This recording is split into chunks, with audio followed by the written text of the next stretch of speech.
Olá, meus amigos. Estamos aqui gravando uns vídeos com a temática Críticas Construtivas aos Centros Espíritas. São observações que, ao longo de 2 décadas de experiência no movimento espírita, a gente vai vendo um ponto ou outro e procurando aprender, né? E agora eu estou expondo aqui numa sequência, sugerindo a vocês que anotem, para a gente ir trabalhando aos poucos isso nos nossos núcleos, nas nossas comunidades, porque os centros espíritas precisam se qualificar, né? Se você não assistiu ao primeiro vídeo, assista, anote e nós vamos enfatizando alguns pontos. Eu disse no vídeo anterior que os nossos núcleos são muito mais núcleos intelectuais do que afetivos, né?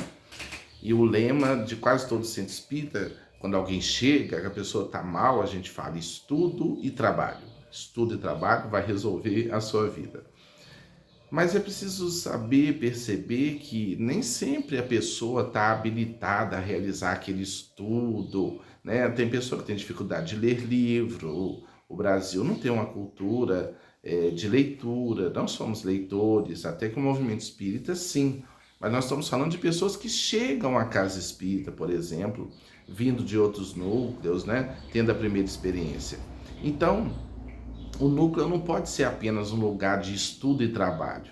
Tem que ser também um núcleo de afeto, de acolhimento.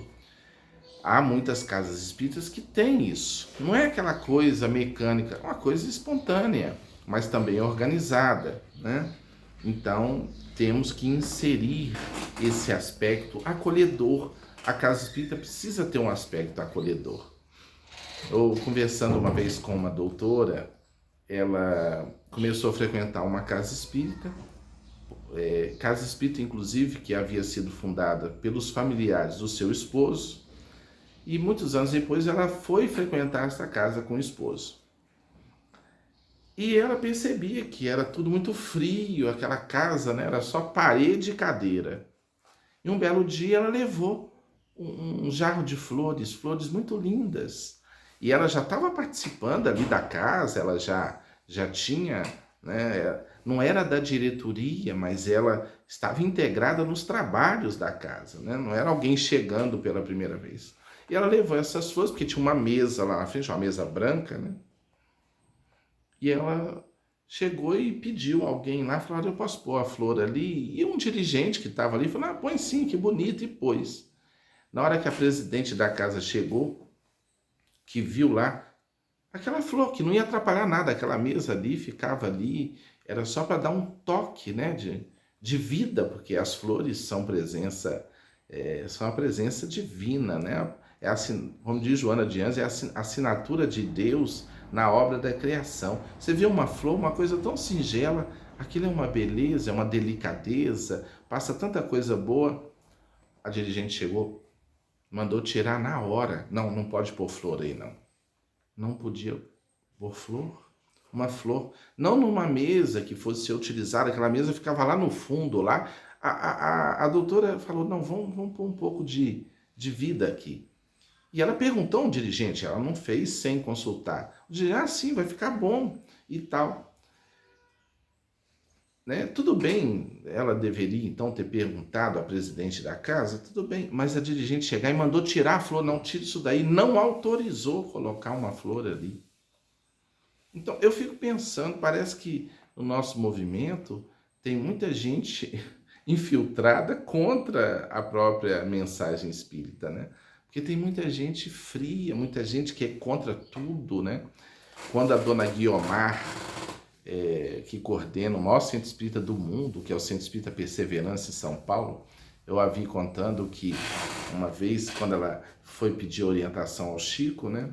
De como coordenar a casa espírita, o Chico falou, a diretoria pode ter 3 pessoas, mas quando você for tomar uma decisão, torça para que um esteja viajando e o outro com desinteria. Porque aí ela riu muito, né? Mas o Chico dizendo assim, é muito difícil porque tem muita gente do contra.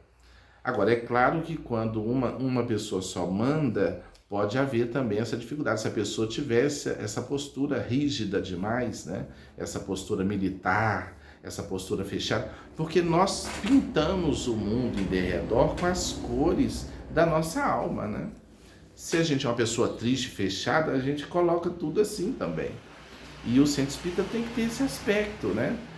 Mais alegre, mais acolhedor, um lugar que desperte em nós o sentimento de pertença.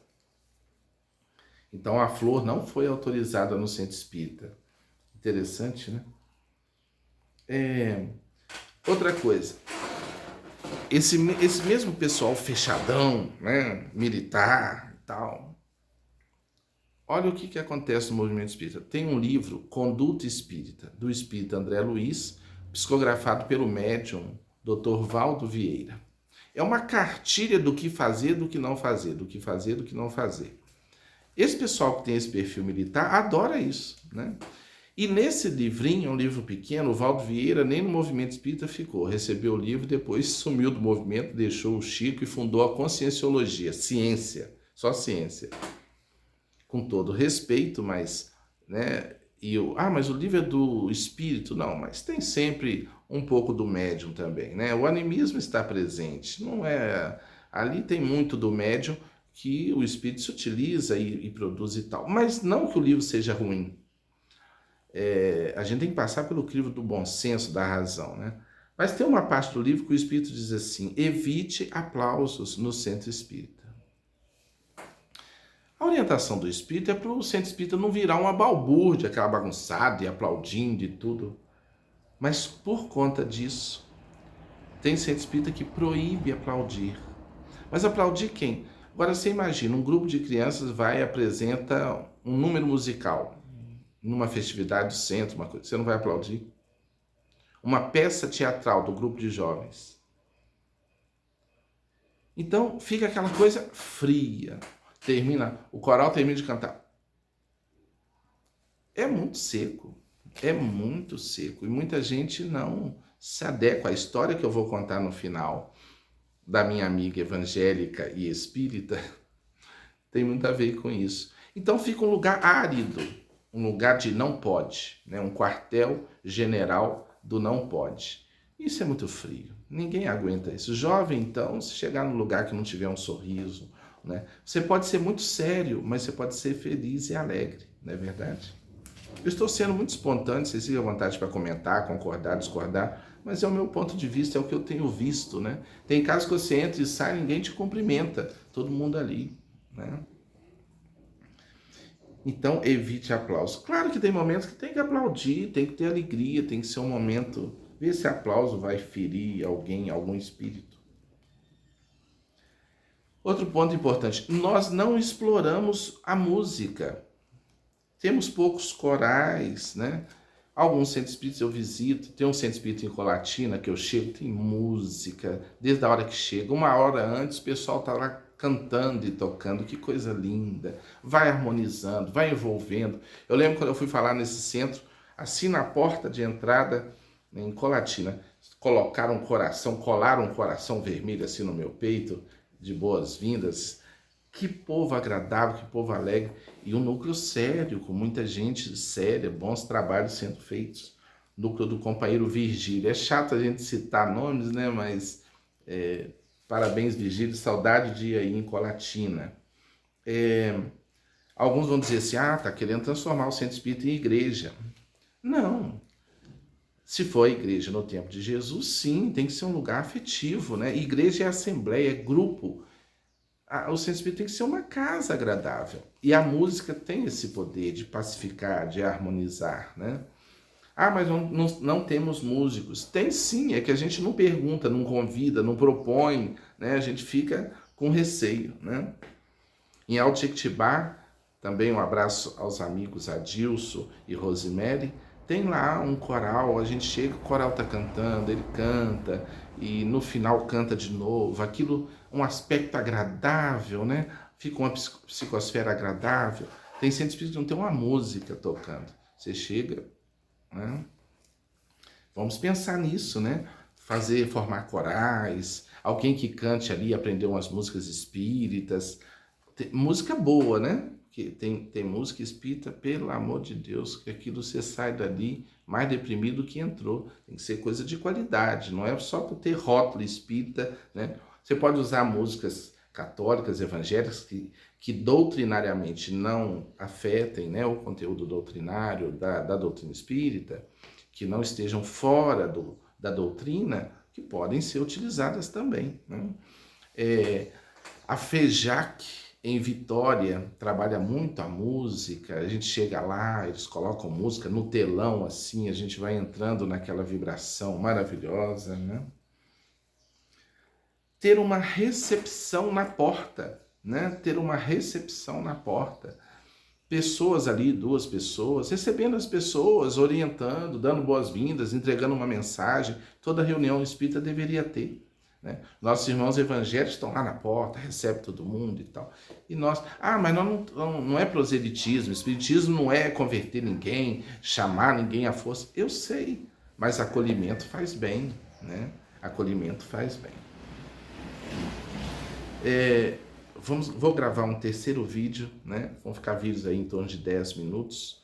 Acompanhe aí, compartilhe. Se você não se inscreveu no canal, se inscreva aí, né? O SEC, nós vamos ter um dia uma sede assim também do SEC para acolher e receber as pessoas nesse clima de fraternidade. Compartilhe o vídeo com dirigentes e simpatizantes. Não é para criticar os dirigentes, não. É para nos analisarmos e verificarmos o que nós podemos fazer em benefício da nossa casa espírita, ok? Vai acompanhando aí, concorde, discorde, comente, participe. O espírito tem que participar mais. Falta isso em nós. Nós somos muito frios, só recebemos. Tem lá o grupo de dirigentes e a gente vai para o centro para receber e não participa. Às vezes não consegue comentar um vídeo. Mas se for uma piada, um trem jocoso, pornográfico, a gente ainda tem ânimo, né? Mas para as coisas espirituais a gente ainda é frio. Falta unção. Essa é uma palavra que falta no nosso meio. Unção.